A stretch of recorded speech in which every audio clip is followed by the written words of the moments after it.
যাই হোক, ওর বাম্মাটা বেঁচে গেল, সবই তো ওর দাদু খরচা করছে। রিটায়ারের টাকা পেয়েছে শুনলাম। হ্যাঁ গো, কি দিয়েছে বলো তো?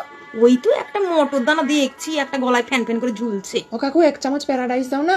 এই বরকে মারছো কেন তোমরা? আমি কিন্তু বর তুলে নিয়ে চলে যাবো। কই নিয়ে যা তুলে। উবরাবুরি কিরকম দেয় রে, দেখো মানুষকে খাওয়া তো সুযোগ দেবো। ওগুলা মেয়ের ঘর থেকে বলা আছে 300 জনের খাবার কি করে 400 জনকে খাওয়াতে হয়। ওই তো একটা মদ দেখি সাজাতে আসছে, শাড়ির কুচি টুচি সব ধরে রে। হ্যাঁ, ওটা মেকআপ আর্টিস্ট।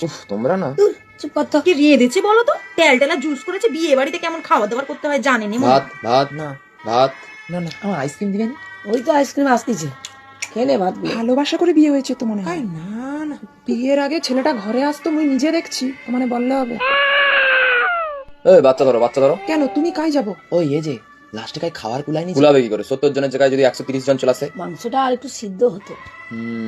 ওই দিদি, তোকে ছাড়তে যাওয়ার কথা বলছে? না তো, তোকে বলছে। কাই এখনো বলেনি, কাল বলবে হয়তো। কর মাথা টুকিয়ে।